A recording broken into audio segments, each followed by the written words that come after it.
Good afternoon, everyone. My name is Laura Brailsford. I am the Assistant General Manager of System-Wide Accessibility at the MBTA.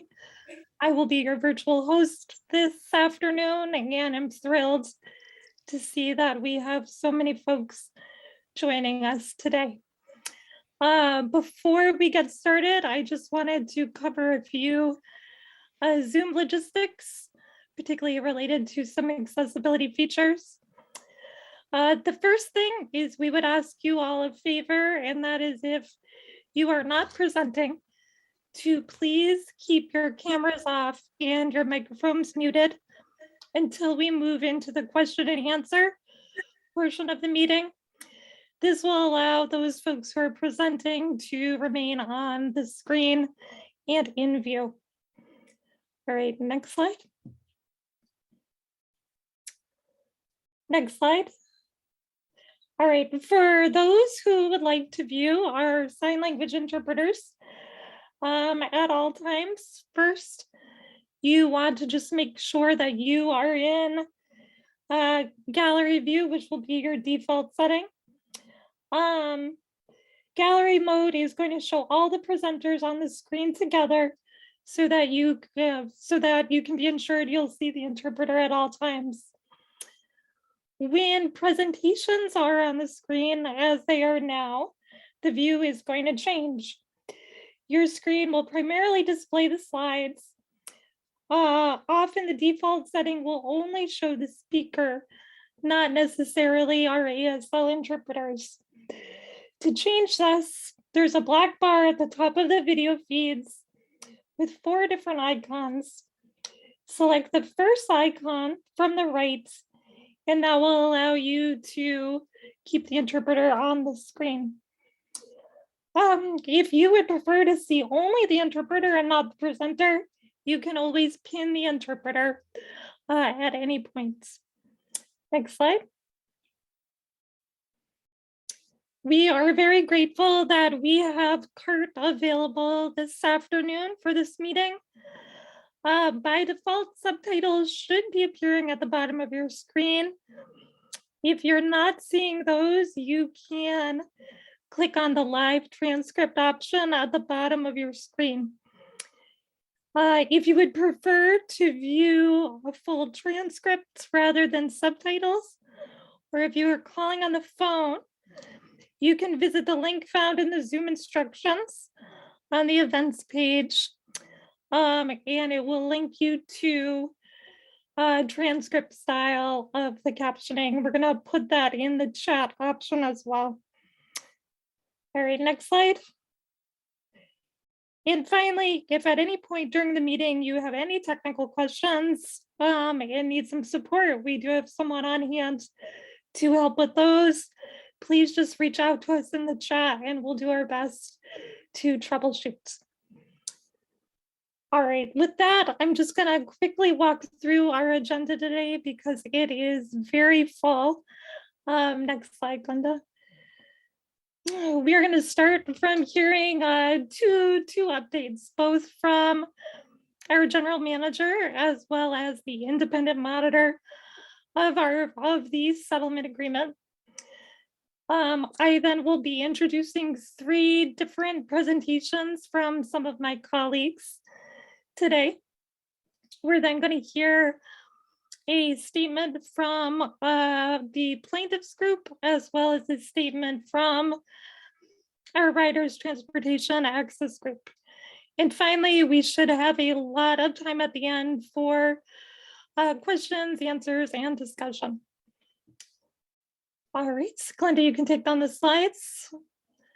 And with that, I have the pleasure of introducing our first speaker, our general manager, Steve Popcock, who's going to share a few updates with you all. Thanks so much, Laura. And, on behalf of the MBTA, I want to welcome everyone who is joining us here today. I particularly want to thank Judge King for his ongoing work and for joining us today. I know also we have representatives from Greater Boston Legal Services and the Boston Center for Independent Living, so I want to welcome them as well. Also, it's great to see many members of RTAG, particularly from their executive board, joining us today for the meeting. Also want to recognize several of the named plaintiffs from the case are joining today, and we are appreciative of your ongoing participation in this work. And lastly, just want to thank all of our employees and all of our riders and interested citizens who have joined us today. Just want to give you a quick update on ridership. We are seeing ridership come back. It is growing. It is growing strongly. We're up to almost 70% ridership relative to pre-COVID on bus, and we're at about 50% on subway and about 45% on commuter rail. So we're seeing real strong growth throughout the summer and fall, and look forward and are hopeful to see on continuing growth in ridership. Even though we did see low levels of ridership during the pandemic, I think it's always important to note that a number of riders never stopped using the system, and in particular, older adults and riders with disability.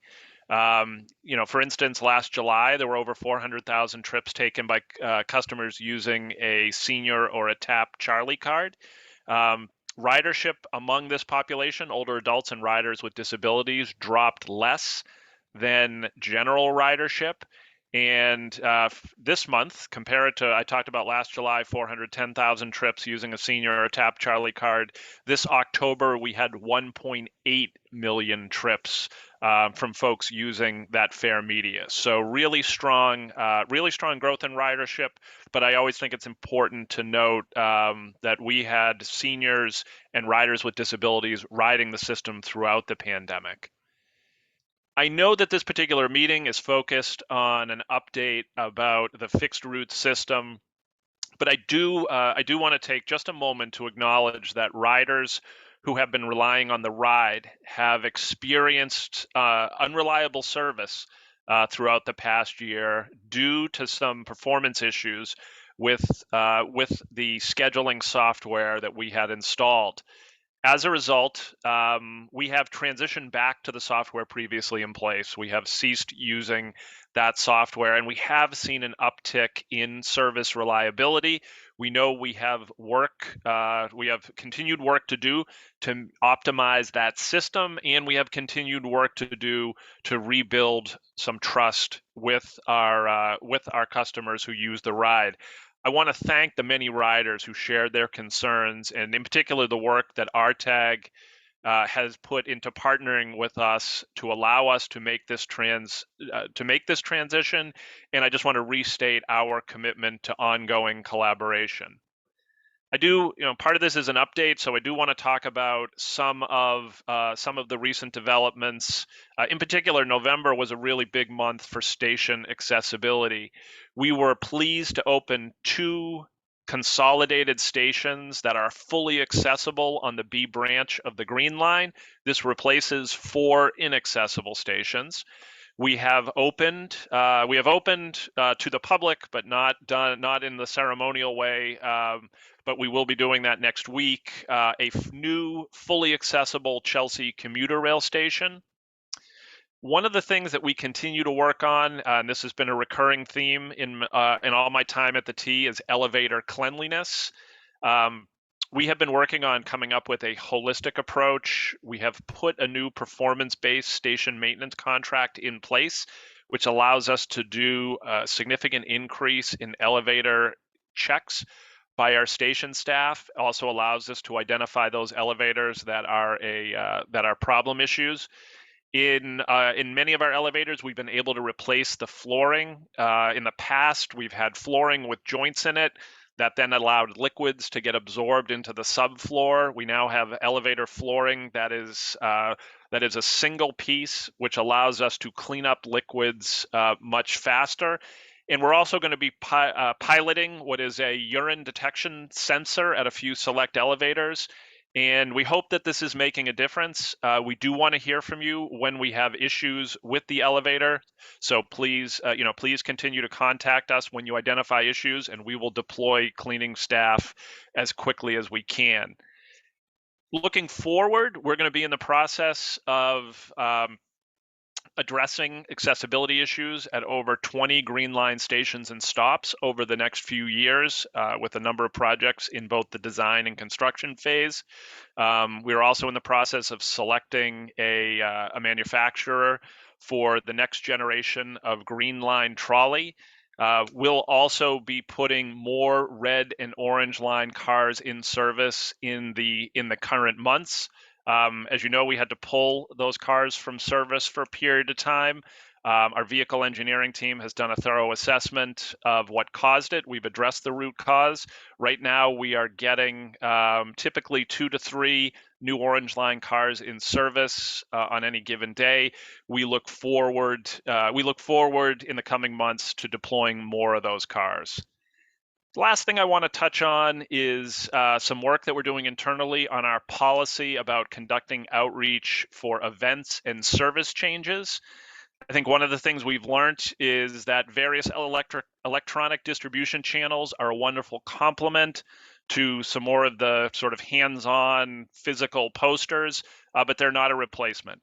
And we want to be sure, no matter what the issue is, a relocation of a bus stop, a station redesign, or other changes, we want to be sure that we are effectively and consistently sharing information with our riders and residents. And this, you should look to see this policy to come out this spring. So with that, I will turn it back over to Assistant General Manager Brailsford and just close with my thanks for everyone's participation today. All right, thank you so much, Mr. General Manager.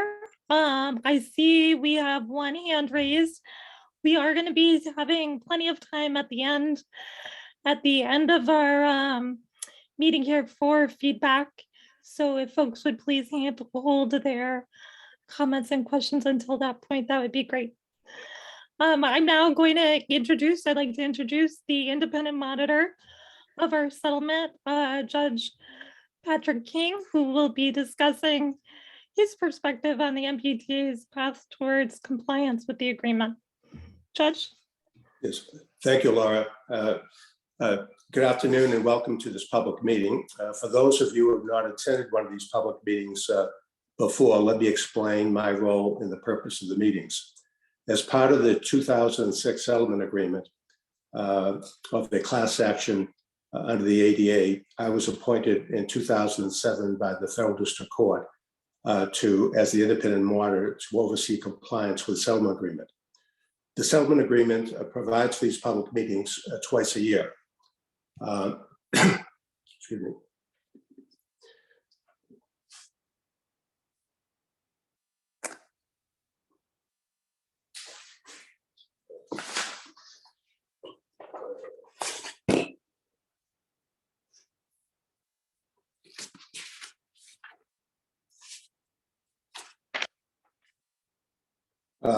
This is the 29th, I believe, public meeting that we've had.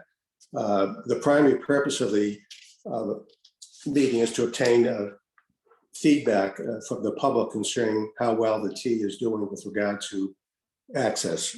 However, we also use these meetings to bring folks up to date on the recent developments and to answer any questions that the members of the disability community may have. So the first part of this meeting will be my presentation and a presentation by Laura Brailsford and team managers with regard to recent updates.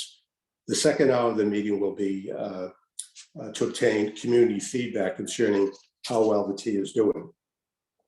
At that time, you'll have an opportunity to ask any questions, and I would appreciate it so that everyone has a chance to have their questions asked, if you would limit yourself to one question at a time. And if you would also identify yourself and any organization that you're connected with. This will be our fourth public meeting conducted via Zoom. It takes a lot of expertise that I don't have to manage one of these meetings.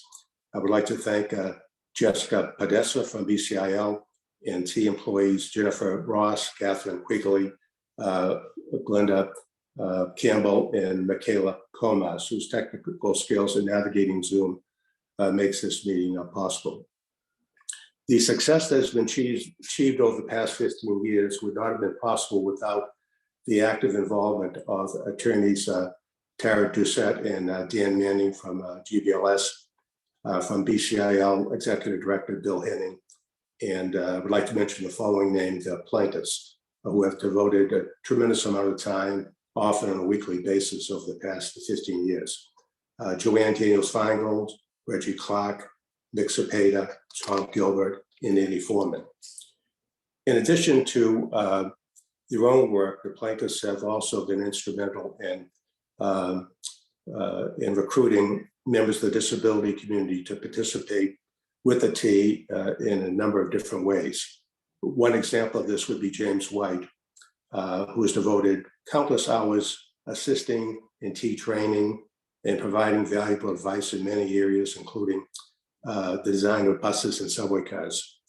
As a result of their dedication and the hard work of the T general managers and employees, today's T is probably the most accessible public transit system in the world.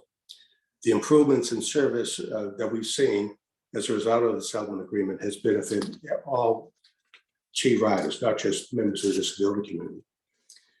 The 2006 settlement agreement obligates the T to make over 200 changes to the system. Most of those changes have already been made. 3 years ago, the T and the plaintiff signed an amended settlement agreement where the parties agreed that there were 46 items that remained to be completed under the original settlement agreement. The amended settlement agreement sets forth the timetable for completing the remaining 46 items, as well as certain additional accessibility commitments that T has agreed to make that were not part of the original settlement agreement. Since the amended settlement agreement was signed, the T has become compliant with 31 of the 46 terms listed in the amended settlement agreement. Last month, I determined that the T is now in compliance with 4 terms of the amended settlement agreement, including elevated cleanliness, which was referred to by the general manager. T has done an amazing job in that area. ADA compliance training and the development by SWA of written statements of the department's role and responsibilities. The T now has 15 more items to be completed under the amended settlement agreement. Now, with regard to the items that are already in compliance, of course, the T is under an obligation to continue being compliant, and I continue to monitor all aspects of the settlement agreement. Now, as the general manager mentioned, there have been many complaints about the ride. I'm not going to be taking any questions today about the ride because the ride was not part of the original settlement agreement, nor is it part of the amended settlement agreement. So if you have questions in that regard, you can direct them to SWA. By the way, there will be an RTAG meeting on December 16th devoted to this subject. I believe the meeting starts at 2 p.m. on December 16th. Due to COVID-19, the T has had to suspend its normal internal monitoring program. So I do not have that data since COVID began. The T has been monitoring the private bus companies that are being used for alternative transportation.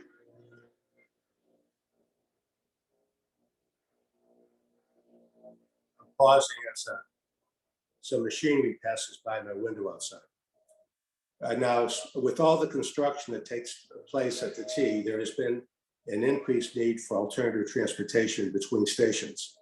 Terms 73 and 77 of the amended settlement agreement requires the T to provide alternative transportation services consistent with the ADA for persons with disability.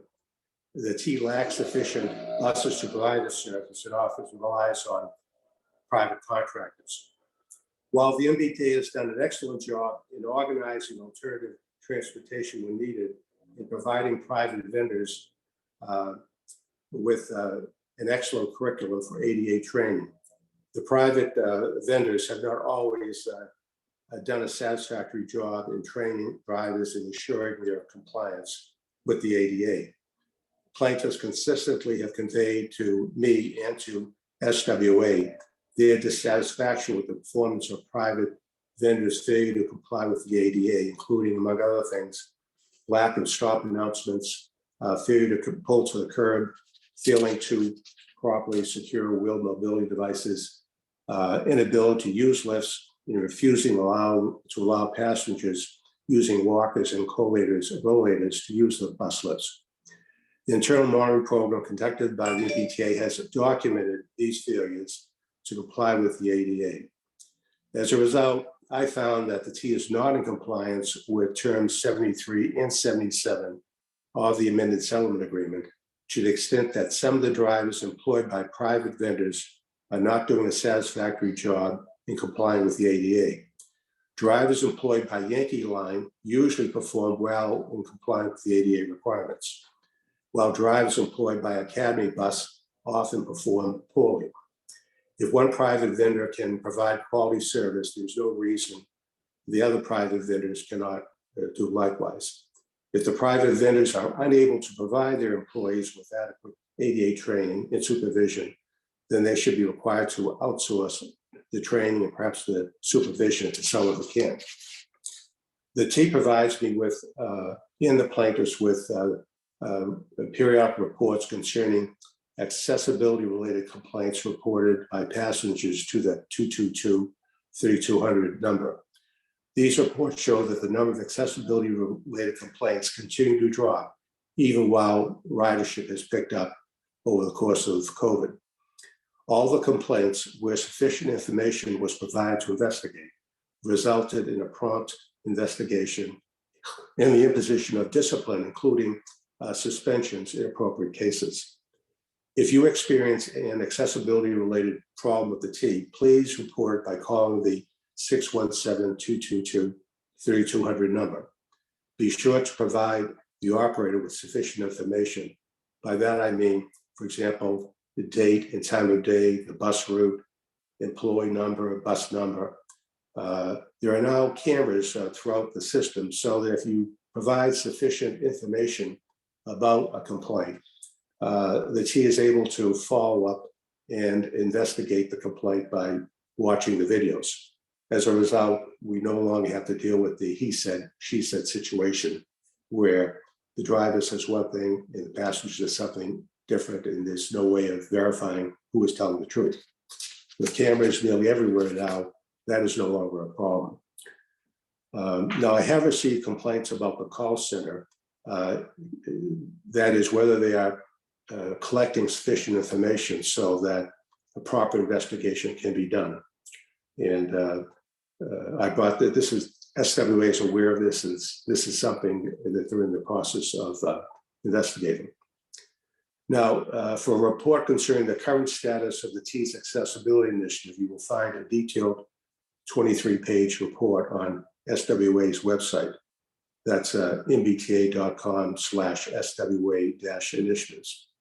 This is very detailed, so if you have a particular interest in whether it's the timing of the new red or green line cars or anything else, chances are you'll find a very detailed information in the initiative report. It's a very impressive document outlining the tremendous amount of work that the T continues to do to assure that the system is accessible for everyone. Now that concludes my report. I would now like to ask Laura Brailsford to introduce the next speaker.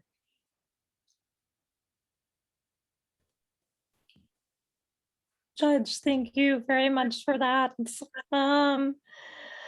All right, I am going to now just cover some of the highlights from the past 6 months and then introduce a few of my colleagues to share more. Glenda, if you could put the slides back up on the screen. All right, great. Next slide, please. So the general manager already touched on some of this, but we have a lot of major infrastructure related upgrades that we want to make sure you all are aware of. Again, we had a really big month in November where we had 3 new accessible stations being put into service, keeping us on our path towards a 100% accessible system. In addition to making inaccessible stations accessible, We're also working on improving accessibility at accessible stations by installing new, redundant, and modernized elevators at a number of stations, including Oak Grove, Ruggles, Alewife, and Quincy Adams. And since the last settlement related meeting 6 months ago, we've reconstructed over 40 bus stops, most of which were on municipal property.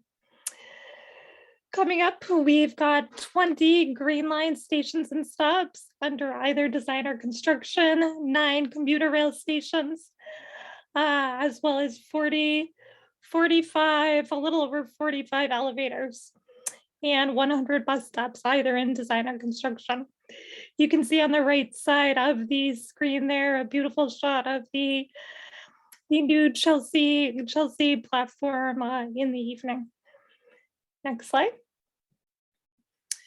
One other thing we've been busy working on is, you may remember earlier this year, we worked with vehicle engineering and bus operations to launch a pilot trying out a very new, very innovative securement system that is automated. So it allows wheelchair and scooter users to apply securements independently of a bus operator.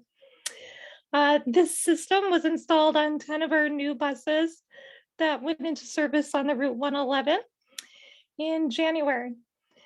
In addition to soliciting feedback from riders on the 111, we also hosted 4 separate on-the-road open houses, asking riders to come and check out these systems. We've gotten a lot of feedback. We're working on collecting even more, and we hope that based on this feedback, we'll have some recommendations one way or another regarding the future deployment of this solution. Next slide. And then also one exciting development is we were able to relaunch our internal accessibility monitoring program. This really is a cornerstone service that system-wide accessibility oversees, that unfortunately we had to put on pause during the pandemic. But our monitors are starting to go back on the system. Again, for those of you who are not familiar with the program, we send monitors with and without disabilities out onto every mode of our system of the MBTA. They travel out in 2-person teams and collect a huge amount of data, giving us a real accurate snapshot of how we're doing in terms of operational accessibility. One area of focus that we have at the moment is on stop announcements on our red line. We know from previous data collection that the announcements on the red line are not as reliable as on other lines. And we're trying to understand exactly why and implement some solutions to get those announcements to be as reliable as they absolutely need to be. Next slide.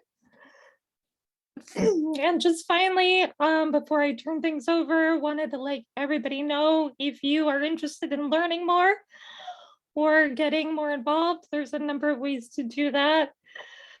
The judge mentioned our full initiatives report that we just published. There is a link to this in the chat. You can also go to mbta.com/accessibility and find a link to the report there, along with lots of other information about accessibility at the T. We always want to hear if you have a question or a complaint or hopefully accommodation. You can do this in a couple of ways, either by calling our call center at 222-3200, filing a complaint on your own by going to mbta.com and clicking on the support link, or simply by tweeting at MBTA to share an observation with us. We also, in terms of getting engaged, would love to see more folks involved in our riders transportation access group. This is an autonomous group that provides feedback to us on what's going well and what's not going well. Their next public meeting is scheduled for Thursday the 16th, and you can find details on that meeting on our website under the events page. All right, and now I would like to introduce the first of 3 topical presentations. Both the GM and I mentioned a number of station projects that have either just wrapped up or are coming up soon. We've got a lot in design right now, from Symphony Station to Hines Station, a bunch of commuter rail stations. At our last meeting, we had a presentation just on the elevators at Downtown Crossing. But this time around, we wanted you to hear about the next generation, even beyond those elevators. We have 9 stations that are currently targeted for newer, modernized elevators, and John Schwartz from our capital delivery team is here to tell you more. Good afternoon. My name is John Schwartz. I'm Senior Director for Transit Stations and Facilities at the MBTA. And today we'll be talking about station accessibility and infrastructure improvements. Next slide, please.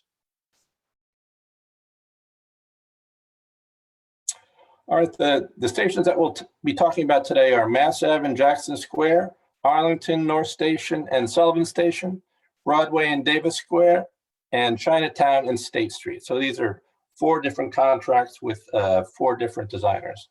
Next slide, please. So the overview is for desire for modernized and redundant elevators on stations throughout the area. And key point is construction will be phased to ensure stations remain accessible throughout the project. And we'll be doing that by doing redundant elevators first and then replacement elevators. The design contracts were awarded in summer 2020. Total design contracts value was $34 million. The design contracts are 30% complete now, and we are progressing towards the 75%. So the 30% submittal was submitted, and we're going to 75%. The objectives are to improve station accessibility with more reliable elevated service, as well as improvements to pedestrian circulation, station lighting, and wayfinding. Also improves safety, reliability, and customer experience. So these are common to all of the station projects. Next slide, please.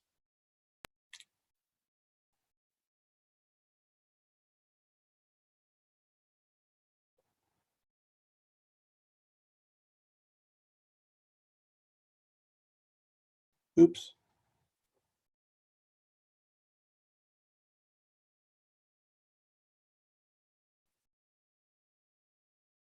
Looks like we're having some technical difficulties.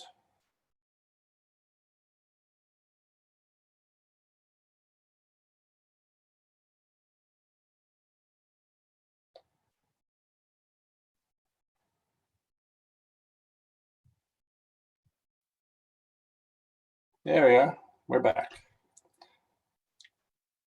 Okay, next slide, please. Okay, excellent.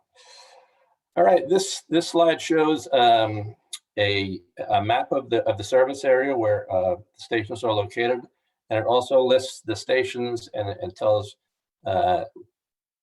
whether there's a new unit or a number of replacements at each station. Next slide, please. The first station we'll be talking about is Mass Ave Station. The designer is AECOM. We'll be installing 1 new elevator for redundancy, replacing 1 existing elevator, new entrance over the Orange Line tracks, station stair improvements, and Mass Ave entrance door upgrades. So what we're showing on this slide is the picture from above, showing the outside of the station. And if you look at the lower left, you'll see a new station entrance with new elevator and stairs.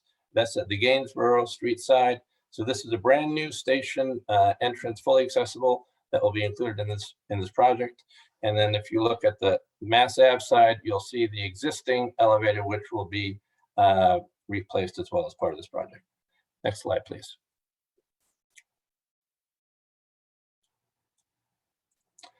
Okay, Jackson Square Station, the designer is AECOM. We'll be installing one new elevator for redundancy, replacing one existing elevator, station stair improvements at north and south stairs, existing sidewalk and bus berth upgrades. Okay, so once again, the slide shows a picture from above of the outside of the station, and also, but it shows where the elevators are located in the Ars Line area, in the central core paid area. Shows the existing elevator, which will be replaced, and the new elevator will be in the same vicinity with new stairs. Outside, there's some improvements to the bus berth area, which will be included as well. Next slide, please. Arlington Station. Okay, so this is the designer is STV. We'll be installing two new elevators at the end of the platform and one new elevator leading from Berkeley Street entrance to the street. ADA compliant fare collection gates, and key is we'll be reopening the Berkeley Street entrance. So there's a graphic shown on this slide which shows you the platform level underneath the lobby or mezzanine level. So this station goes from Arlington Street to Berkeley Street, and the platform goes from Arlington Street basically to about halfway between Arlington and Berkeley. So that's shown on these views. And at the end of the platform, we'll be installing new elevators, both inbound and outbound, going to the mezzanine. And also the Berkeley Street entrance will have a new elevator and stairway and be reopened, fully accessible. And if there's a view on the right lower end of this slide, which shows the new head house and stair at Berkeley Street. Next slide, please. All right, North Station designer, once again, is STV. We'll be installing two new elevators leading from the entrance lobby, that's at the Valenti Way side, to the inbound and outbound platforms, and installing a pedestrian bridge also from the Valenti Way lobby connecting to the entrance, Valenti Way and outbound platform. So this this slide has a isometric view on the top, basically slicing through the station, showing the location of the orange line, the green line, and in that red color, you can see the new elevator location with a pedestrian bridge, which will connect to the Valenti Way entrance, and that's actually shown a little bit below. You can there's a slide, there's a picture of the new proposed bridge, essentially, or pedestrian bridge between Valenti Way and the new elevator. And below that is a view of the proposed elevator at the inbound side and the proposed view of the entrance to the pedestrian bridge. Next slide, please. All right, Sullivans Station designer is STV. We'll be installing one new pass-through elevator connecting to the lower bus loop with the Orange Line station entrance and replacing two existing elevators and converting those to pass-through style elevators. So on this slide, the views are of a cross-section of going across the tracks, showing in red the two existing elevators that will be replaced. They go from lobby to platform level, and then there's an isometric view showing the overall location of those elevators in relation to the orange line tracks and the bus loop. And down below we have renderings of the new elevator that will be installed in front of the station to the bus loop. Next slide, please. Davis Square Station. The designer is Kleinfelder. We'll be replacing one elevator at, whoops, can you go back? Thank you, thank you. Replace one elevator at College Ave Head House. Install one elevator to the Holland Street Head House, providing redundancy, so that's new. Replace one existing elevator connecting mezzanine to platform and install one new elevator connecting mezzanine to platform, providing redundancy. So this slide shows perspective views of Holland Street Head House on top. So this is a new head house, new elevator at Holland Street, making that side of the station fully accessible. And then on the right side, it's a perspective view of mezzanine level at ticket lobby and elevator down to platform. Next slide, please. Broadway Station. This is also Kleinfelder is the designer. We'll be replacing the two existing elevators at the West Broadway Head House. And then we will also be we're proposing a new head house at West 4th Street with new elevators from street level into the station. So that will make the south side of Broadway Station fully accessible. This slide shows perspective views of proposed West 4th Street head house on top. And on the right side, it shows perspective view of the new street level elevator and down to the station platform. So you can see the stairs and the elevator in the interior of the proposed head house. Next slide, please. Okay, Chinatown Station. This, the designer is HDR for this project. Here we'll be installing two elevators at the southbound and northbound platform. So one each, one southbound, one northbound. New station entrances at Hayward Place and LaGrange Street. So those are in areas that are currently egress only, emergency egress only areas. They will now be fully accessible entrances with automatic fare gates and everything else. We're replacing two existing elevators, one inbound, one outbound, and replacing existing lobby floors and stairs to meet accessibility requirements. All right, so on the top view, proposed new entrance at Hayward Place. If you look down the street a little bit, you can make out the location of the new entrance, the new elevator location. And on the right is a proposed new entrance at LaGrange Street. Interior is shown. Next slide, please. State Street Station, the designer, once again, HDR, installing one new elevator in the Washington Mall head house. So that's near City Hall, replacing two existing elevators at the station. That'll be Milk Street and one in State Street. Rebuilding Milk Street lobby floors and stairs to meet accessibility requirements. Okay, so this slide shows on the top proposed elevator at Washington Mall. You can see City Hall in the back. The view is from State Street. And on the right, interior proposed improvements at Milk Street. Next slide, please. All right. Near-term anticipated outreach schedule. We'll be advancing. We're currently advancing to 75% design. So we expect to have those submitted in spring 2022. Neighborhood outreach summer 2022 at RTAG meeting, also summer 2022. Boston Disability Commission, also summer as well. We have a website, mbta.com/elevator program. On this website, we will be showing recorded presentations for each station and vignettes for each station. I'm not sure if that's live yet, but it's in draft form and it's imminent to be posted. This presentation will also be posted.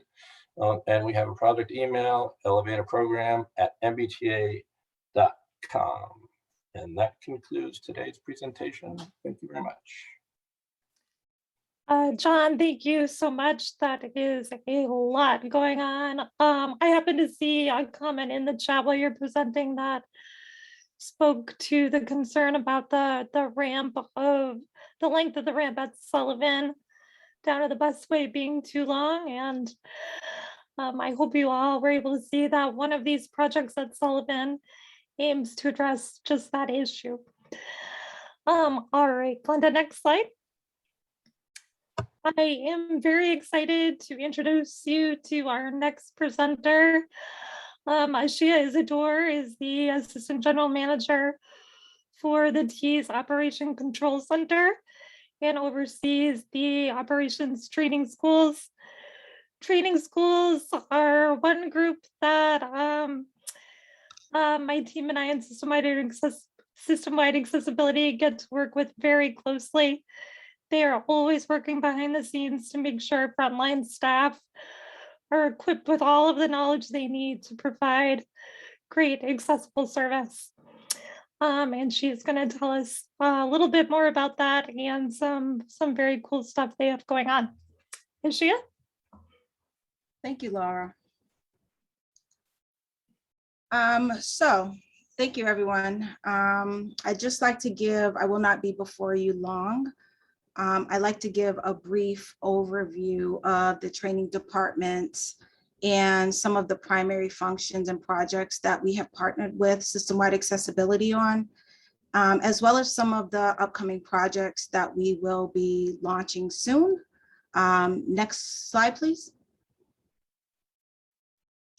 So the operations training department, it consists of 3 training schools, bus, heavy rail, and light rail. The bus training school has 33 instructors, heavy rail has 17, and the light rail training school has 19, 69 in total. We haven't always had this many. We recently increased the manpower to ensure training sustainability. During COVID, we had to decrease the instructor trainee ratios in order to make sure that we were safe. So now we have increased, but to make sure that we stayed safe during COVID, as well as to maintain or to get up to the number of instructors for GLX, we have increased the number. So we have 69 now, which we also are increasing the amount of bus operators also. So that is how our manpower got to 69. As far as primary roles, our primary role is, of course, classroom and on-road instruction, but we are also first responders to accident and incidents. We do accident investigation. If an accident happens on the road, we also investigate because we teach people how to drive. Of course, we hold them accountable to the rules, policies, and procedures. We train the new hire and current employees on authority and rules and policies. So who else to investigate those accidents? Next slide, please. So partnering with SWA since 2008. SWA has done a module in a lot of our training programs. Recertification, our bus operations recertification, our first rendition of that program. We're also in development. We have a program that is in development right now. Also our annual motor person recertification. They have assisted with that program as well. CSA, customer service agent recertification, and then our security emergency awareness preparedness training program, which is also, it usually is a one and done, but we're in the process of redevelopment of that program. It says refresh training for new operators and motor persons, but we just redeveloped the new operators and motor persons program, meaning that we've done a development of both of those programs with the help of Rob, Sampson, and Laura, as well as Safira, who is now no longer with the system-wide accessibility department. Next slide, please. So recent highlights. Laura stole my thunder on this one, the quantum securement system. We did that pilot program on the Route 111 with system-wide accessibility. She stole my thunder. I had a whole write-up about that, so I won't go back into that. But we also, again, with the fully refreshed training program, we launched in February of 2021. We also did a new and expanded training program for Subway, which was launched in 2021. In June of 2021. And then when we launched that program, something that we did a focus group with riders and passengers, and then we inputted the feedback that we got back from passengers. And this was a time when we also inputted some of the videos that we did interviews, videos, had constant back and forth with some of the passengers. And then we used that feedback to improve the training programs that we currently have. Next slide, please. So one of the things that you will see shortly is we did a collaboration, an evacuation video with system-wide accessibility, security and emergency management, bus ops, and Mass. Aeronomics to develop an evac video. We do have some clips that you'll see shortly. But what this video was is that we actually use it for training. It was a test of skills. OCC also had input on this video, and it's a test of skill sets that we don't always get to do. We do them on rail, but often. But with this video, every single department that had some that had time to, I'm sorry, lost for words. The departments that actually, I apologize. My phone keeps ringing, so I apologize. Every department that participated in this evacuation video, they had time to actually use their skill sets. And then once we finished, we did an after action and we used the video to see what we did well, what we didn't do well, and then we used it as a training module. So we focused on passengers with disabilities. My instructors also made training modules, and we also made training documents off of it. Next slide, please. So under development, we have a bus recertification. This is going to be our next version of the bus recertification. It's going to be 3.5 hours. It's dedicated to SWA issues, including hands-on refresher of properly securing wheel mobility devices. We have a portion for subway training, SWA recertification programs. We have a TSA mandated safety and security training. That is the SAPET training that is mandated by the TSA. There is one portion that is going to be for bus ops, and then there is a portion that is for there's one portion that is for frontline employees, and then there is one portion that is not for frontline employees, and then there is going to be a difference in hours. So part of it is for hands-on and part will not be for hands-on. So these are things that will be released in 2020. Next slide, please.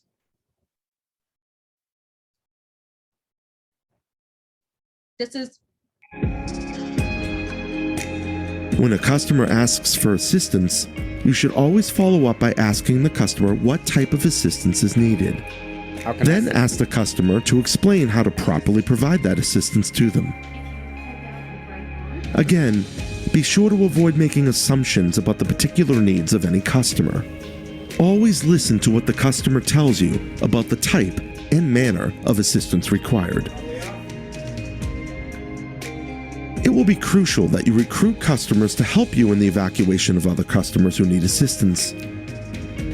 I need you guys to stay behind in case I need help evacuating other passengers. Sure. Okay, no problem. In certain instances, time will be of the essence, and waiting for first responders may not be possible. Before customers either are advised to evacuate the bus or take it upon themselves to self-evacuate, recruit 1 to 2 people to assist you. Don't wait until after the customers have left the bus.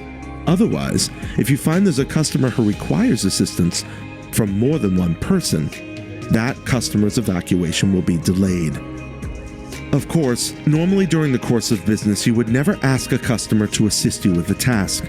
However, in an emergency situation, it's perfectly acceptable to do so. Okay? Okay. And when we take him off the bus, we're going with the rest of the passengers by bus 1916. Okay. Got it.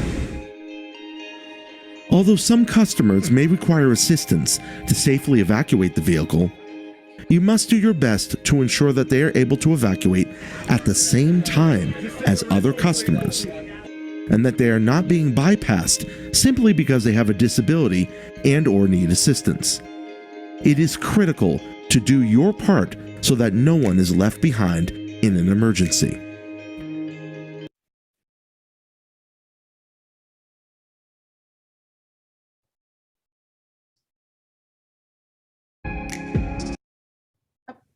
That's the end. Thank you so much. Again, that would be a video that we would use in training, but that is the end of my presentation. Thank you, Laura. Sure, Shia, thank you and all your trainers so much. One thing that I just want to say really quickly here is a huge thank you to many people in the audience who worked with my team and some of the members of the training school to offer their feedback. If anybody here is ever interested in checking out a future training, there are some opportunities to do that. If you're curious to learn more, you can email my team at swa@mbta.com and we can talk about options. All right, up next, last but not least, is Terry McCarthy from our Green Line extension team. This will be the last topical presentation of the afternoon. And Terry is here to tell you about some very exciting upcoming milestones on the extension. Terry?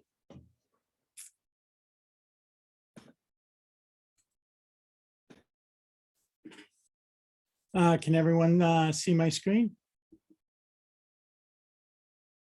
Yes. Oh, great. I'm Terry McCarthy. I'm the Deputy Program Manager for the Green Line Extension. And I know many of you I've worked with and talked with over the last 4 years, and the project's come a long way. And I'd like to just kind of go through the basic elements of the project.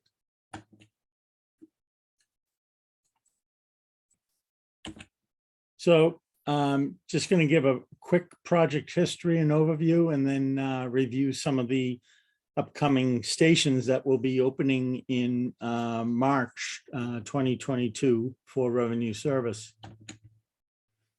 So the Central Artery Tunnel project is actually where the commitments began for the Green Line extension. It was 1990 when Governor Dukakis had made the commitment to offset traffic congestion and improve air quality that would result from the Central Artery Tunnel project, and the GLX project began its planning to meet that commitment and offset those issues. So quick facts about GLX: we're constructing 7 light rail stations We've relocated Leechmere Station across Monsignor O'Brien.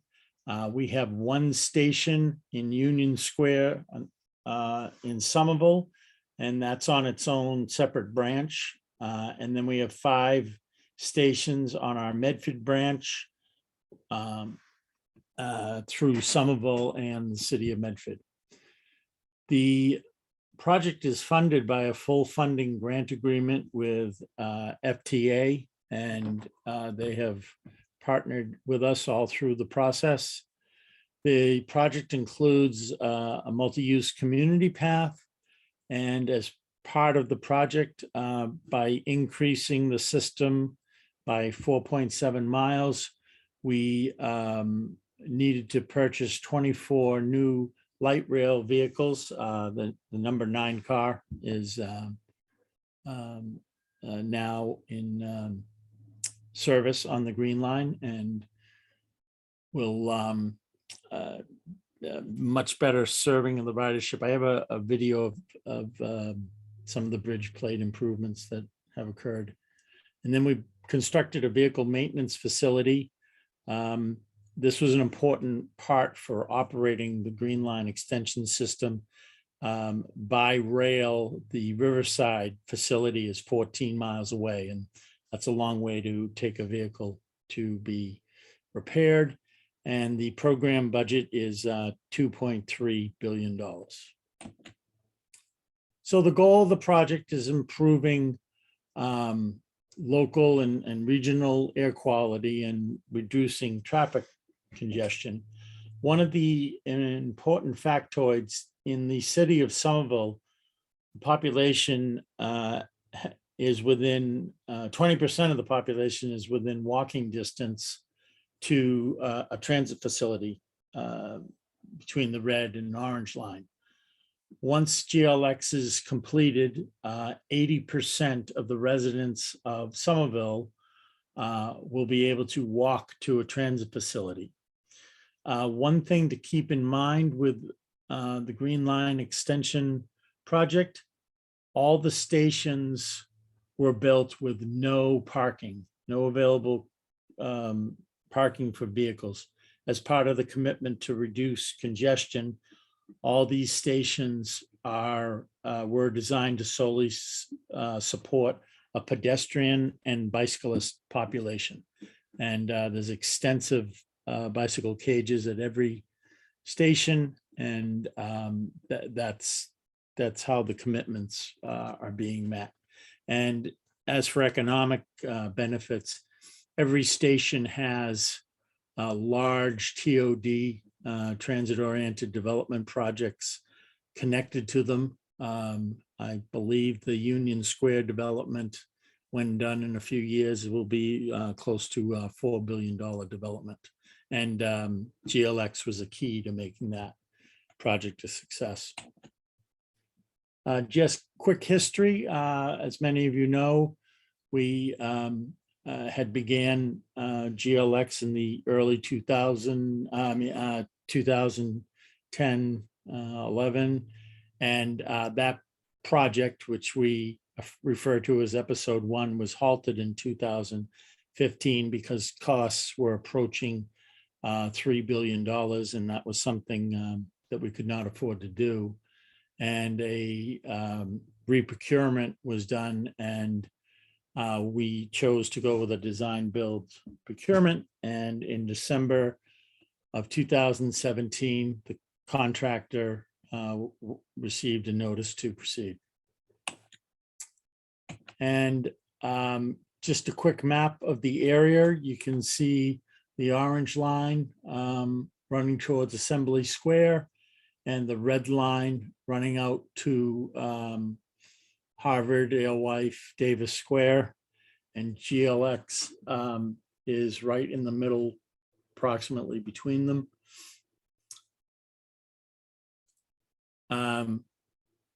What you see here is the Union branch line. It's just a short branch. And the new Leechmere Station and the vehicle maintenance facility is located here. I'll go through it quickly. We have the East Somerville Station in Somerville, Gilman Square Station, Magoon Square Station, Ball Square, and Medford Tufts. The termination point of the Medford line is right at the campus of Tufts University.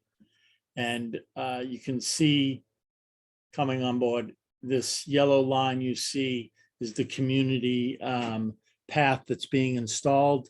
It was heavily advocated through the community. It is an important connection. This path ties to the Somerville Community Path, which ties into the Alewife Station area paths, then onto the Minuteman Trail. So a person could be in Bedford, Mass, or live in Bedford, Mass, and actually commute to downtown Boston by bicycle. And the terminus point of the community path that we've built is in the Cambridge Crossing development in Cambridge, and you would have to cross one intersection and you would be into the network of bike paths along the Charles River. And this is just some photos of progress over the last year or so. The picture on the left, you're looking at basically an empty lot between two buildings in the Cambridge Crossing development. And then on the right, you see the Lechmere Station. If you can see in the distance, I'll have a better picture. This is the North Head House, and right at this location is the South Head House. And this is another picture of it while it was under construction. We had removed the existing old viaduct and built this new viaduct section. And this is the North Head House, which has two elevators in that head house. And there is a third elevator in the South Head House of the new Lechmere Station. And this is a picture of both the North Head Houses and South Head Houses. This is an open lobby area. The area we're looking at from this location will come off the new bus loop that's also part of the new Lechmere Station. And this elevator at the South Head House is predominantly used for pedestrians, and there's a large bicycle cage that will service the South Head House. And then the next station that's going to be coming on in line in March 22 is the Union Square Station. This is back in June of 2020 when we just simply had a station platform. And this is this past October. You can see the station is basically completed with both track and catenary. And this black fence along here is actually the MBTA property line. And the Union Square development is to the left of that fence. And this is a picture of the Union Square station. And as you can see, to the left of the station is a giant concrete tower. It's a 22-story tower that's going to be built there by the US2 developers. But the important thing I wanted to point out and thank everybody who in the room today and is involved with this meeting. This elevator originally was not in the project. There were accessible paths and alike, but when looking at trying to get the costs under control, we had decided to work as best we could with paths of travel to the station, and with advocacy by a lot of folks at this meeting, the developer offered to build this elevator system off the Prospect Street Bridge with also a staircase heading down to the station. When the elevator is completed, it will be conveyed to the MBTA for maintenance. And that elevator was constructed by the specifications that are presently adopted by system-wide accessibility for elevators in the system. This is just another look at that elevator from the ground. And this is just this past month, completion of this station. I have another area just showing the complexity of GLX is our viaduct system. And this is a picture of the vehicle maintenance facility where we have 3 Green Line vehicles housed inside to do testing. And there'll be 3 more added most likely tomorrow. And this is a picture of the community path, which is actually at the highest point of that viaduct structure. And it is about 64 feet above the Green Line transit lines and the Fitchburg lines. And this is a picture of East Somerville Station, and just pointing out the community path runs along the west side of the new transit alignment. And this structure here is actually the bicycle cage that's being built for East Somerville Station. There's also bicycle racks that are being provided. And this is Gilman Station. We're actually working with the city of Somerville to actually provide elevator service. This would be done by the city of Somerville, but from their high school project here down to the entrance at the community path. And that all is still underway and under planning. And this is Magoon Station. Basically come off the Lowell Street Bridge to an elevator system that brings you down to the platform. This is Ball Square. We have the elevator is in, and there's a pedestrian bridge off the Broadway Bridge. And you can see how we incorporated the art program into the elevator glass. They're still very visible through them, but it really accents the stations. And this is just a picture of the elevators at the Medford Tufts station. And if you can indulge me for 1 minute.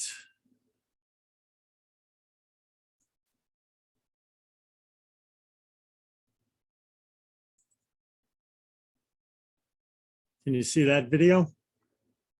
That's the first Green Line train to come into Leechmere Station. We last Friday brought the first Green Line train around and was testing systems. Thierry, it doesn't look like we're able to see video. Oh, no. It's got a nice black screen though. Oh, bummer. I'm sorry. That's I'll all send it around though, Laura, for folks. Yeah, to that would look be at. great. All right. Well, thank you all. All right. Thierry. Yep. Thank you so much. And congratulations on the upcoming station openings. Okay. All right, you can take down your slides there. And Yep. next on the agenda, I want to introduce somebody who doesn't really need any introducing, Joanne Daniels-Finegold, who is the lead named plaintiff in the Daniels-Finegold settlement agreement, who has some remarks she wants to share on behalf of the plaintiff's group. Joanne? Hi, Laura. On behalf of the named plaintiff group, I'd like to recognize General Manager Popcock and Assistant General Manager Laura Brailsford of system-wide accessibility for continuing progress toward improved access at the MBTA.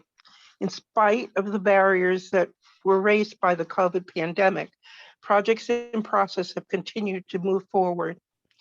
Work continues on the Symphony Station access and then improved access at Downtown Crossing. The named plaintiff group, excuse me, have participated in those and other improvements. We've worked with the T since 2006 in areas such as vehicle engineering, bus planning, and have given input on station improvements, emergency planning, and more. We continue to be active participants in efforts to implement the settlement agreement. The transportation industry has a common problem with other industries. They're facing employment shortages. The MBTA has continued with vendors to provide service to cover long-term outages due to construction and station improvements.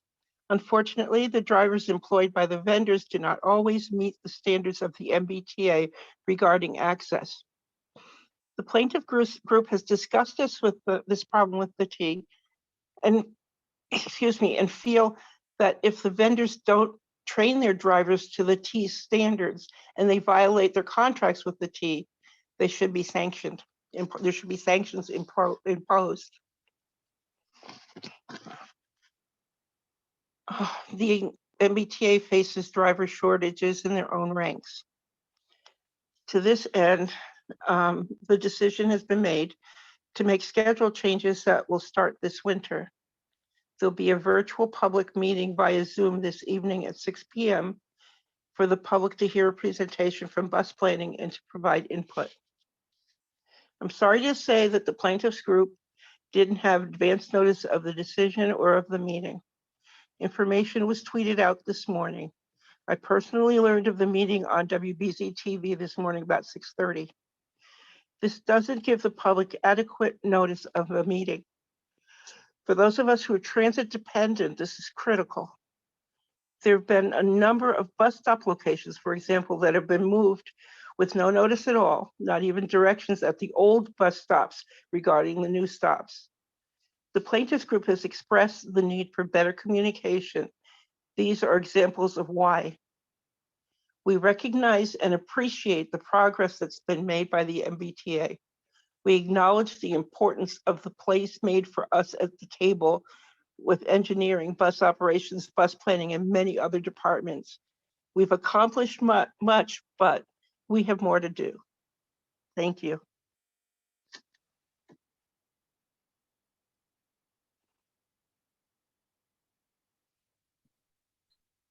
Joanne, thank you as always for those comments and direction for more needed improvements. All right, next up is Elizabeth Foster, who is co-chair of the Riders Transportation Access Group, who has a few comments she would like to share on behalf of RTAG. Elizabeth? Hi, good afternoon, everyone, and thank you so much for inviting me to speak here today. My name is Elizabeth Foster, and I am here to represent RTAG, which is the Riders Transportation Access Group, as the chair of our executive board. As I'm sure many of you are aware, RTAG is an independent board of consumers that advises the MBTA on matters that impact seniors and individuals with disabilities, advocating for a public transit system that is accessible and equitable for all its riders. Recently, RTAG has experienced a transition we'd like to note here today. Our prior facilitator and organizer, Sam, who many of you have probably met, accepted an exciting new position, which meant she's had to leave RTAG. So after undergoing a lengthy hiring process, we welcomed Ari Solomon as RTAG's new facilitator and organizer this past fall. And we look forward to working with them to build momentum for our work. We continue to partner very closely with the settlement plaintiffs on a number of issues. Our most recent direct collaboration included jointly providing feedback and advice about accessibility needs and upcoming changes at the Green Line Symphony Station. Moving forward, we remained committed to continuing to partner with the plaintiff group. We have also recently been dedicating significant time to speaking with members of our community to address recent concerns that have arisen regarding operations of the ride, which is the MBTA's paratransit program. This has included organizing an emergency Zoom forum that was attended by over 100 participants, where MBTA staff were present to hear firsthand lived experiences from the ride's consumers, as well as weekly coordinating meetings that we've been having with ride staff and larger MBTA staff. Our next overall RTAG general meeting will be held on Thursday, December 16th from 2 p.m. to 4 p.m. And these meetings are open to the public and we welcome your participation. We look forward to continuing to work with the community, the plaintiff group, and the MBTA to build a more accessible and equitable transportation system for all riders. Thank you once again for inviting me to speak this afternoon, and it is wonderful to be here with all of you today. Elizabeth, thank you for that and for your and RTAG's collaboration. All right, we are now going to move into the feedback portion of our agenda.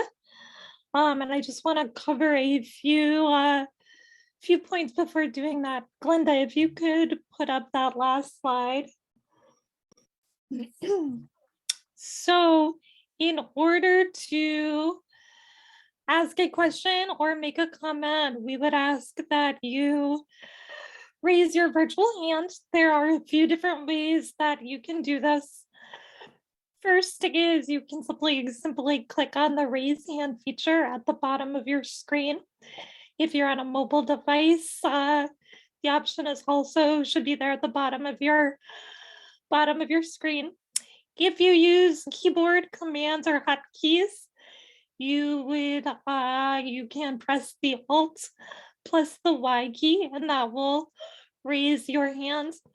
And if you are calling on the phone, hit *9, and this will raise your hand as well. Once your hand is raised, we will go by first come, first serve. Catherine Quigley from SWA will call on you, at which point you will be unmuted and everyone will be able to hear you. We would ask that you start by introducing yourself. And if you're with an organization, let us know that as well. I would ask that you limit your questions to one at a time. And we will come back around if you have a second or third question, but we want to make sure that we can get to as many different folks as we can. Once you ask your question, Judge King will then respond, or he will ask for someone from the T to respond. All right, with that, Glenda, you can take down this slide, and Catherine, I will turn it over to you.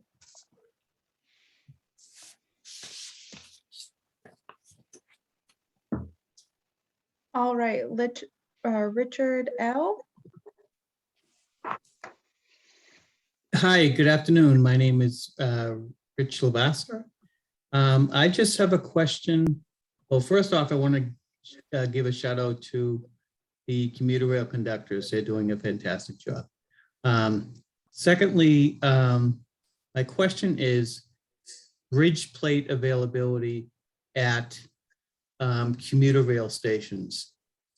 For example, Ballardvale, Wilmington, on the Lowell and Haverhill lines. At some of these stations, bridge plates aren't available, and it is impossible to get into the train if you're in a wheelchair and you're just using the sort of small bridge plates that come with the commuter rail cars, because on some of the handicap accessible ramps, the yellow, I'll call them styrofoam things, are too low to make the transition from the train to the platform. So I'm wondering if we could possibly get bridge plates available at all commuter rail stations. Thank you. All right, Laura, do you have someone who can you answer that question, or do you have somebody here who can? Yes, I can take that. Richard, bridge plates should be available at all of our commuter rail stations. I am gonna ask one of my team to reach out to directly to hear exactly where you've gone without. It is possible sometimes the bridge plates will get put on a train after someone is assisted on, but that should not be the case. So we want to make sure that we get those back out there. We'll be asking our railroad ops team to do a check of their own, but I'm going to ask one of my team to follow up directly with you for more details. But thank you very much for raising us. Okay, Don Summerfield.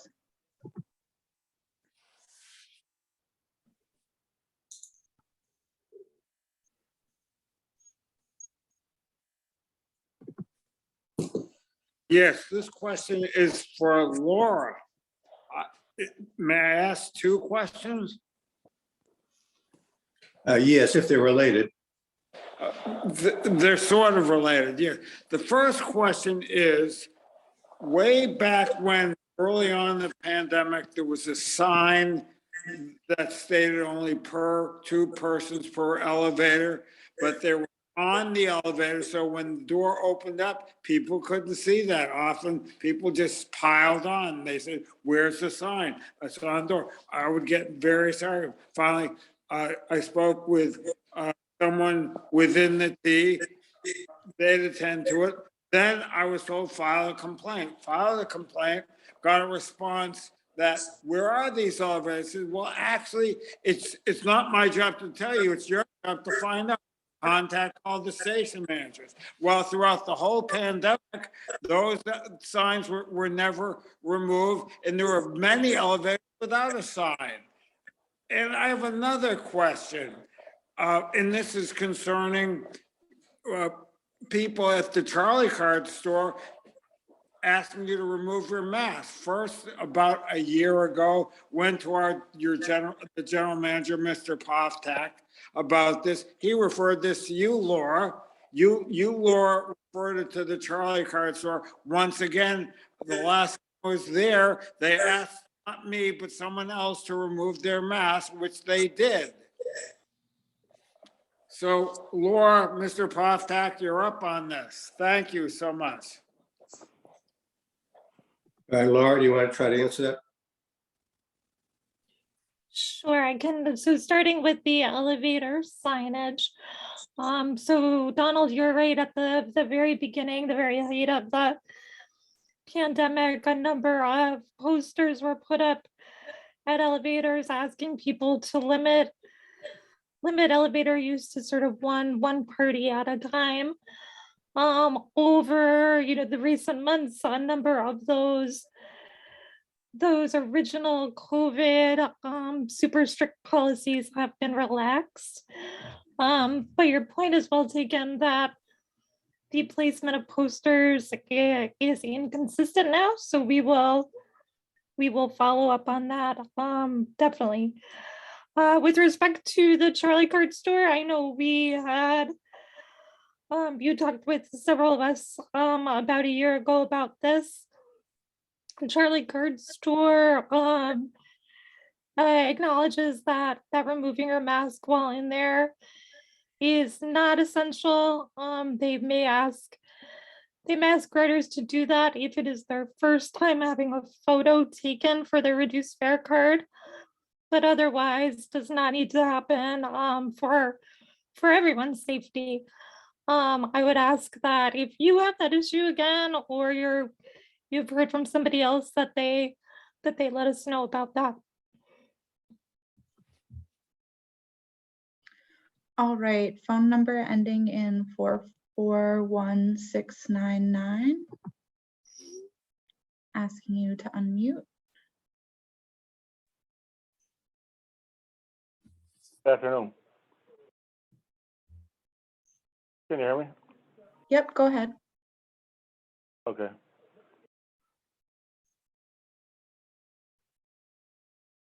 Yes, my name is Gerard Plant. I live in Auburndale, in one of the villages in Newton. And I've been attending and I'm also a member of the Boston Center for Independent Living and a community access monitor and been advocating on behalf of people with disabilities for 41 years. So I've been attending the biannual meetings held by Judge King for several years now. The last time we brought this issue up was 2 years ago when we met in person. And it is regarding specifically the 3 inaccessible, long overdue, in violation of the ADA Newton commuter rail stations. Now, when we started the project in advocating for accessibility to one of the 3 commuter rail stations in Auburndale, where I live, and it's just a block from where I live, that particular station, we began with Representative Kay Kahn.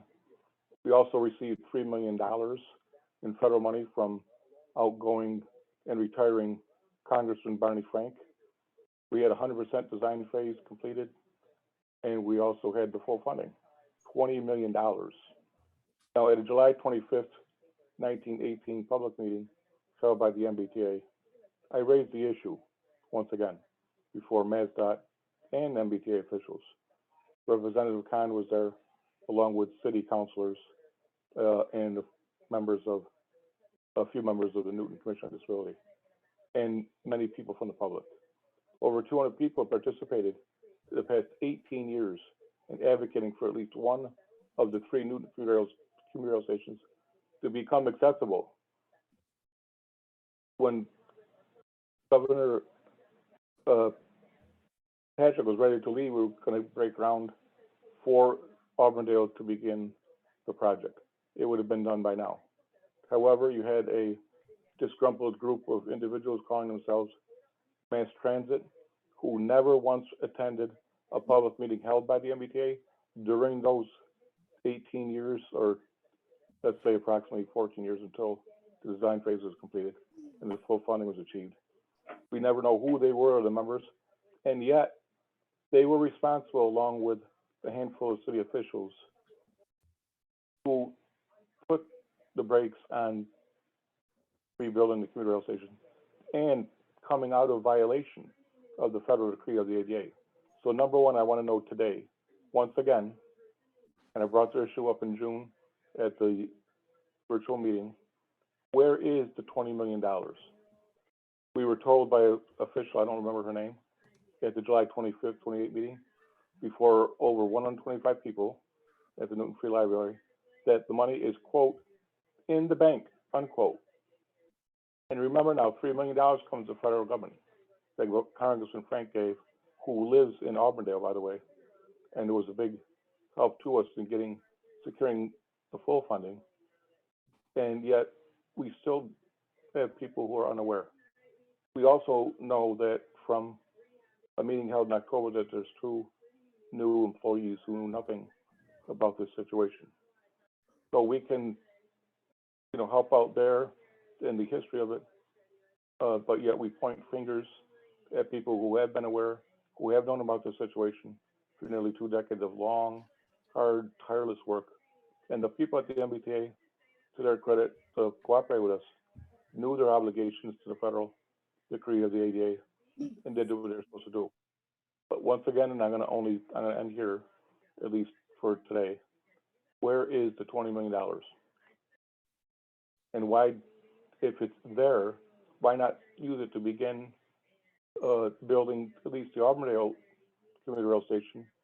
Because you're not continuing to allow people to either look at Framingham to Boston Landing in Brighton, which was built in record time and opened a few years ago, as the only places to get an accessible commuter rail station. Why not start now? On your website, you do not list even a start date or an end date as to when a commuter rail station will be fully constructed and made accessible. Beat that federal decree. you're 21 years past due, frankly, as to achieving that. What happened between Framingham and Boston? And then you came into Boston at Lansdowne. And then you came into Boston Landing in Brighton. Nothing in Newton. It's unacceptable. It's egregious. It's a violation of the federal decree. And every Newton city official and state official representing Newton is complicit in violating the ADA as we speak. Thank you. Thank you for that question. Laura,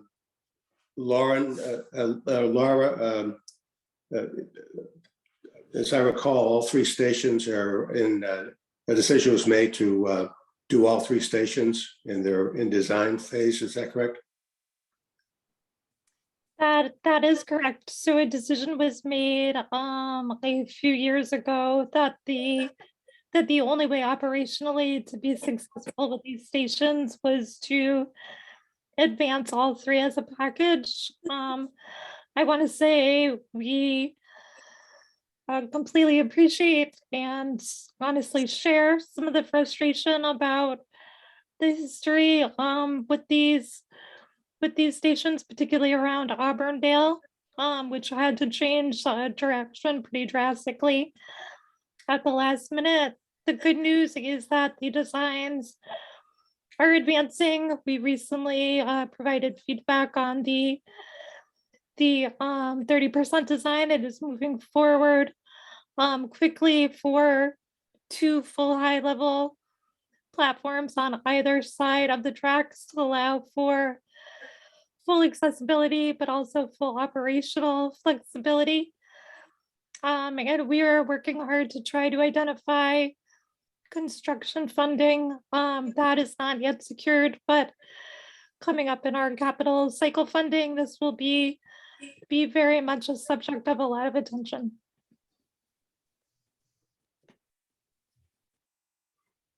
All right. Can we have the next question? James White. Hello, can you hear me? Yes. Hi, good afternoon, everyone. First, I want to thank Judge King and Laura and Jennifer for reaching out to me yesterday concerning this meeting. I know none of you at the time realized that actually today, I've actually been recovering from extremely tough case of pneumonia for the last 3 weeks. But I do appreciate you keeping me in the loop on the meetings. My only question and concern is obviously, and this is only a reference to our problems that we've been having with the RIDE program.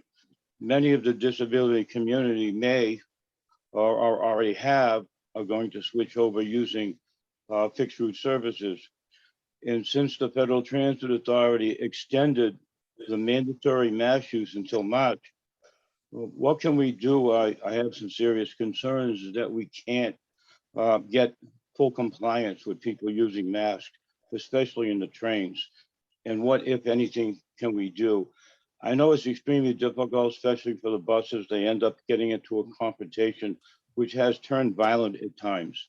But at the same time, we must guarantee the disability and the elderly community safety if they're going to use the trains or fixed route services. That's the only statement I wanted to ask. Thank you very much. All right. Laura, what is the T's policy with regard to passengers who refuse to put on wear a mask? I know when I've used the red line quite a bit, and nearly everyone I've seen is masked, but apparently that's not always the case. Sure. So as we know, the masks are required on all parts of public transit, at least through next March. I'm going to ask the general manager if he wants to share the policy around what to do if that's not happening. Thank you, Laura. And you know, I appreciate I appreciate the question. I think we have, by and large, seen very good compliance with the mask policy. And I guess this has not been an issue thus far. I see the Deputy General Manager on the screen. Jeff, I don't know if you have any thoughts on this thus far.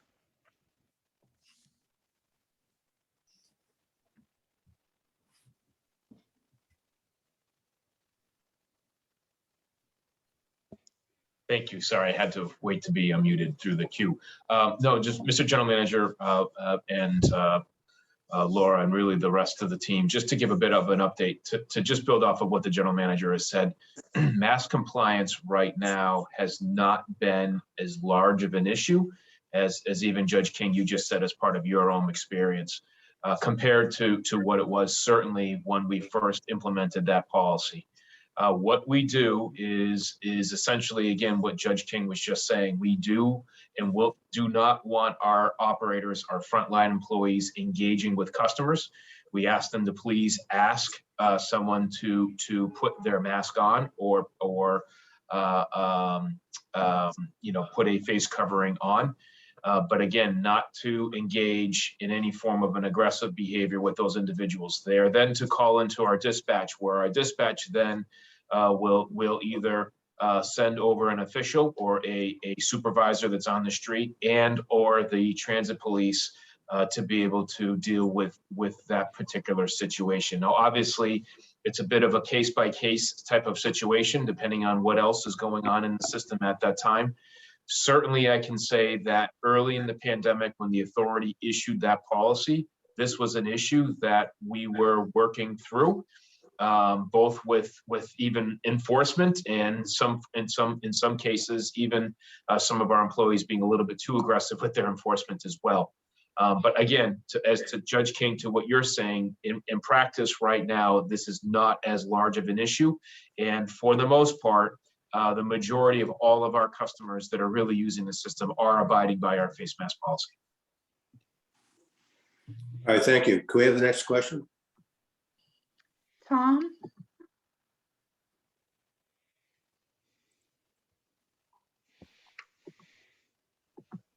Hi, I have a question. This is Tom Gilbert, RTAG member and named plaintiff. I have a question for Laura and the head of training, and head of training. I guess the questions I get asked to both. I'm just wondering why we're still emphasizing on ADA retraining for new employees and not emphasizing more training for seasoned and veteran employees, because Tara and Judge King knows about this. That I had an incident with an operator a few months ago on the 88 route, where I asked him. I told him that the transit master wasn't working.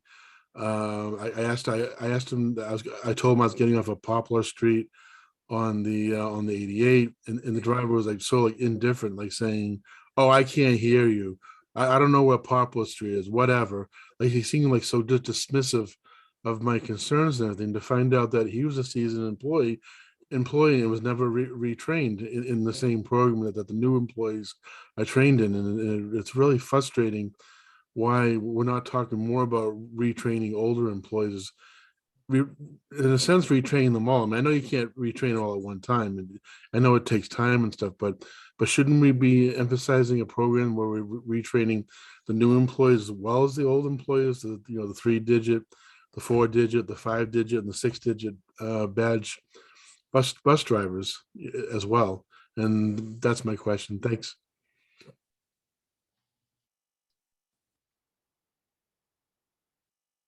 So Tom, I can take that one, definitely. So yes, we completely agree with you.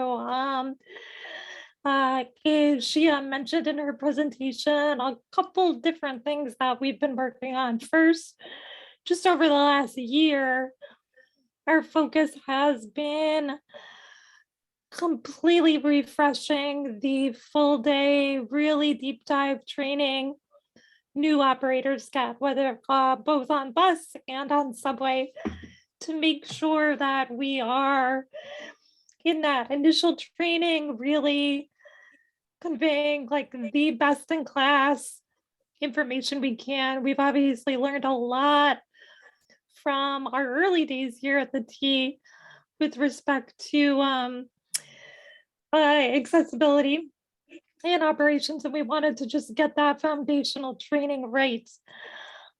We are, as she mentioned, working this coming year on the next generation bus recertification. So that course would be one in which all bus operators get cycled through, and there will be a accessibility module in there. And what's great is now that we have those full day trainings exactly where we want them, we are going to be able to pick out the highlights from those trainings that are most important for seasoned operators to hear and get them through that recertification. Same goes for subway recertifications.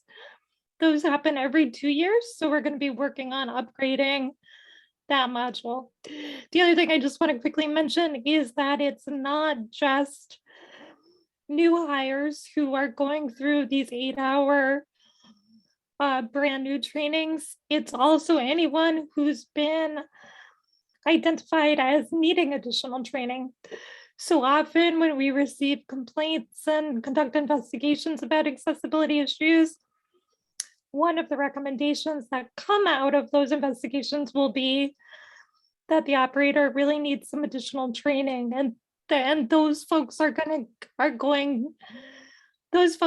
sent to this new fully refreshed training. So again, completely on board with you that training is critical for new and existing employees. And we're excited to refresh some of those modules this coming year.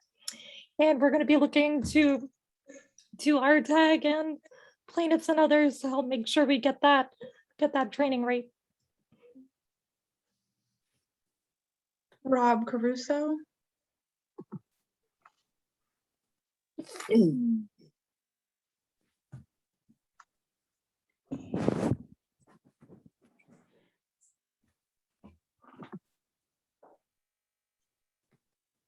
Hi, thank you. I'm Rob Caruso, and I'm from Newton. And a note that the question about the $20 million was never answered, but the more important thing that I wanted to talk about was, since none of us in Newton who have a disability have been able to ride the commuter rail into Boston or out west, can the MBTA or MassDOT or the state use any of the ARPA funds that were allocated to various communities in various states? Can that be used for funding that Laura was talking about, that they're still searching for funding for finishing the design phase for the 3 stations in Newton and the construction? And that's my question. All right, Laura, can you answer that? I believe you said that the funding was there for the design, just not for the construction. Sure. So somebody else might want to jump in here, but from what I understand, we are looking at all sorts of options for additional funding for these stations. We are preparing a list of potential candidates for supplemental funds to be spent before the next fiscal year in June. I think the good news about the new stations, if you want to frame it like that, the good news about the new stations is that we have enough money to keep the design going. The design is not slowing down at the moment. So we are very hopeful that as we are ready to move to the very, very final stages of design, that we will have secured budget to do that and to move beyond that point. So for at the moment, design is not slowing down. We are moving forward with 3 really comprehensive designs at all 3 locations. And we are working really hard to find options to deliver on those projects. Elizabeth? Hi. I was just realizing that I had my own thing I was wondering about recently, which is that while we're doing all of this upcoming elevator work, which is great, I have noticed recently that a lot of the existing elevators at a bunch of different stations, I think Park Street might be the worst, but are having a lot of issues with the buttons, like sticking or not working. And it's really hard to try to get up or down. You kind of have to wait for someone to show up, and I'm wondering if there are some things we can think about doing about sort of more short-term, temporary, like elevator checkups for issues like the buttons. Laura, have you received any reports about problems with the buttons? Sure. So actually, no, I have not heard any complaints specific to the buttons or the buttons sticking. We do hear concerns occasionally that the buttons do not light up appropriately to sort of confirm that they've been pressed. But let us take a look at that. Elizabeth will also reach out to you to find out a little bit more about the elevators at Park Street. It may be related to some of our older units. I'm hopeful that the new panel designs are not experiencing this problem, but bottom line, I really hate to tell you this, but unfortunately the one at Central is also doing it right now. It seems to be like a red line unit problem, and I don't know why. Okay, all right, well, but bottom line, this sounds like a solvable problem. We just need to identify where it's happening and what's going on, but we'll follow up for the details and then circle back. Richard?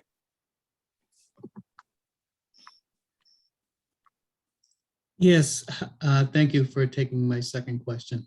I have a question for the GM with respect to Park Street and accessibility to cross over to the orange line.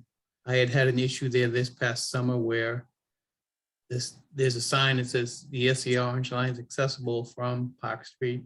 So I crossed all the way over, made it all the way down that long corridor, and found out that the orange line is only accessible inbound.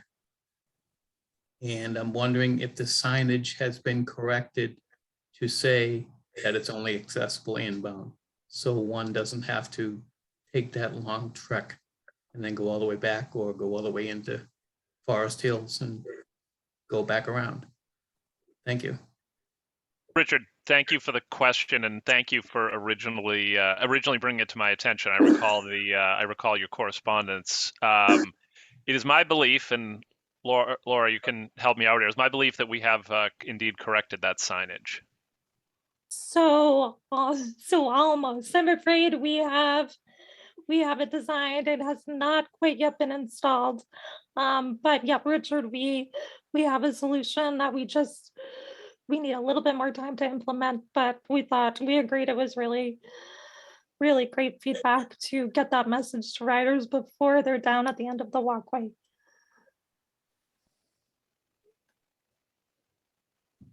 Lucia? Hello. First of all, I apologize for the noise in the background. There's construction going on. I'm also from Newton, like Rob and Gerard. And I also attended the October 13th meeting where they showed the 30% designs of the Newton commuter rail station. And at that meeting, I specifically asked if there was funding to complete the designs or, further the program, because I know in January, the Newtonville commuter rail funding was taken out of the Metropolitan Region Planning Organization Transportation Improvement Program. And this is the first I've heard that there's actually funding to complete the designs. I hope that's true. I've never heard that before. And at the October 13th meeting, they said there was no funding. So I just want to reiterate what Rob and Gerard said, is that there is no accessible commuter rail service in Newton.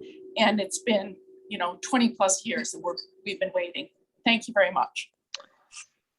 Oh, and so Alicia, I just want to say, to clarify my statements, we have funding to keep the design going. There's a lot of work that has to happen between 30%, which you recently saw, and 75%. So that work is moving forward as we speak. And again, I think as we are expecting basically the time that we're going to be kind of running out of money and needing to slow down design, we are hopeful that we will secure those additional funds. So design is moving forward. We don't yet have enough to get quite to 100%, but again, we are looking at all sorts of places. Thank you. Next question. Dennis, did you have a question? Yes, thank you for providing me the opportunity to speak. I'm relatively new with RTAG. I'm a resident of Boston. My name is Dennis Kirkpatrick, and in the interest of disclosure, I'm also a board member of an organization known as the Rail Users Network, which is a national consortium of individuals and small grassroots organizations dedicated to rail and transit advocacy. And again, I'm new, I'm still learning, but I would like to revisit the issue of communication out to the public and out to this organization. I'm very happy that I'm in this meeting today to learn about next week's meeting, which prior to that announcement, I had no knowledge of. I think a 10-day to 2-week notification is in order with reminders as they are closer to the date.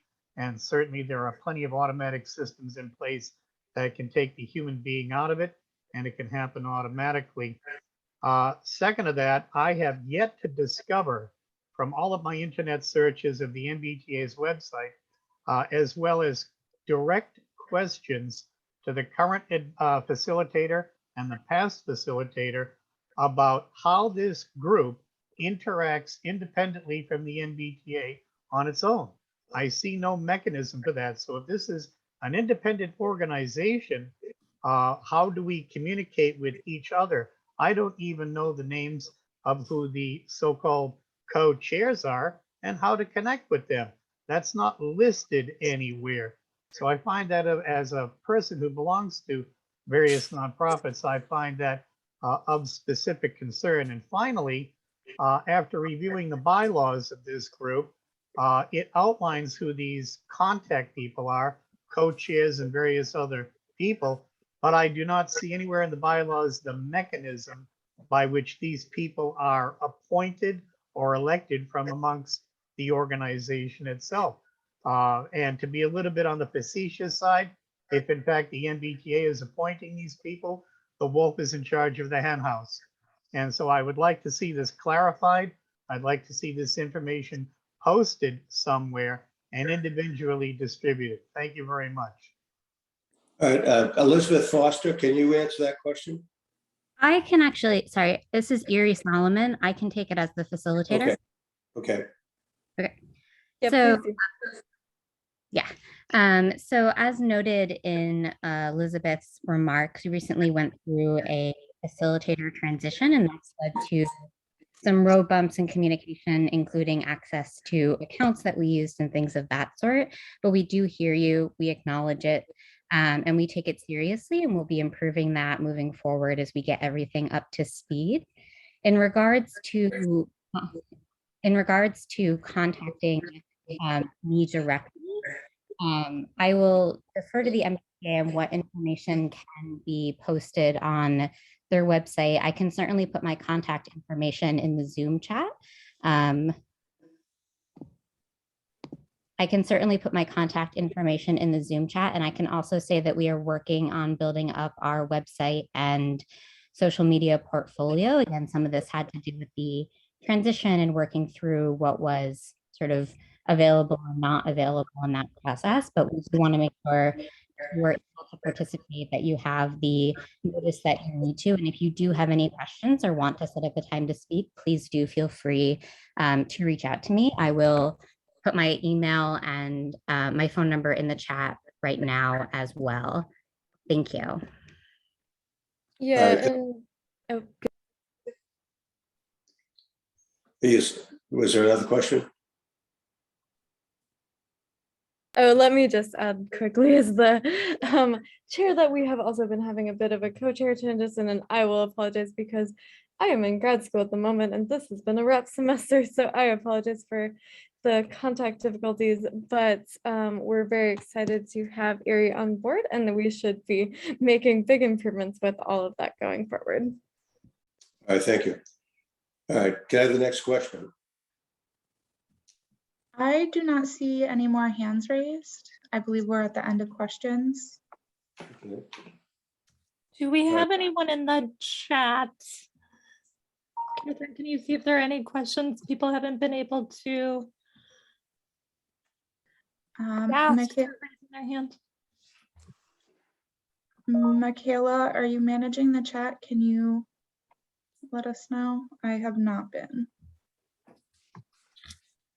Yes. Abby asked if, or says, use of coach buses for replacement service during work on the GL discourages use by riders with mobility disabilities due to the steepness of the front steps, narrowness of the passageways, and lack of confidence with the rear wheelchair boarding port will be deployed capability. Can the vendors be incentivized to provide transit buses instead for upcoming GL work? Also, drivers of all replacement buses often fail to announce stops. Sorry, there are multiple questions. The December 2021 Accessibility Initiatives report refers to the need to appropriate funding for several planned projects at stations and for the bus stops identified by Patty. Is the MBTA slated to receive a healthy slug of infrastructure investment and Jobs Act funding, specifically, sorry, I lost my place, specifically to jumpstart SWA projects? How can we help ensure that correcting longstanding accessibility deficiencies in the MBTA system is given top priority among transportation projects benefiting Eastern MA? All right, I will take those in reverse order. So for the question around funding with the recently passed infrastructure bill, we don't have a lot of details yet. But one thing we do know is that thanks to Senator Duckworth, there is an earmark in the bill specifically for accessibility initiatives at legacy stations, of which the MBTA is definitely one. We are eagerly awaiting details about what types of projects would be contenders for grant money. Certainly, a number of the projects we've talked about today, including our commuter rail efforts, are likely going to be great candidates. So again, we haven't received a lot of money, a lot of information yet on that, but we are hopeful that that will allow us to push some things forward. In terms of getting engaged, I think first and foremost, getting really engaged in the capital investment planning process and providing your feedback as those conversations begin to happen really does make a difference. Hearing from riders about what their priorities are does influence which projects are selected. So those meetings will be happening starting early next year, and we will make sure that those meetings are well communicated in advance. As for the coach buses, I'm not sure if Kat Banesh from our operations team is here. If so, Kat, I will ask you to join me on the screen. But if not, I can simply say that we definitely recognize that high floor coach buses are not a preferred method for providing, here we go, Kat, accessible service. And Kat and her team have been really working to build some incentives into some of those bids. Kat. Yeah, absolutely, Laura. And good afternoon, everyone. I'm Kat Benish. I'm the Chief of Operations Strategy, Policy, and Oversight, and my team oversees our third-party busing contracts. Some quick background, just as folks may not be aware, we do so much capital work and capital improvement work every year. We can't rely on our internal resources alone, but contract with a number of third parties to help provide busing support to make sure we have alternative service when we're running diversions. Laura is absolutely right. Over the past 2 years, when we first started relying on third parties, there was really only 1 or 2 vendors that we could rely on, which meant we didn't have a lot of bargaining power when it came to ensuring that we had different types of vehicles out there. In the past 2 years, we've really increased the number of vendors that are able to help support these diversions and who meet our standards. And since that, now whenever we plan a diversion, we do actually incentivize and give priority to those vendors who are able to provide low floor buses. There are still not enough low floor buses in the area to be able to run all diversions with 100% low floor buses, but it is our hope that every year, as the market will respond to the fact that clearly we are incentivizing and providing priority to low floor buses just because they're so much better to run diversions with. So thank you for the question. All right. Are there any other questions on the chat? Yes. There's a question that asks from Allison. She asks, can you clarify what the work involved at the Mass Ave station is regarding the Gainsborough Street entrance? Will there be work on the pedestrian bridge?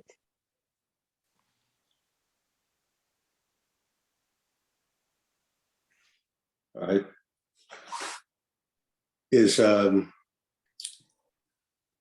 I'm not sure if John was able to stay with us. John Schwartz, if you are still in the room, or if anyone from Capital Delivery wants to share a little bit more about the Mass Ave concept.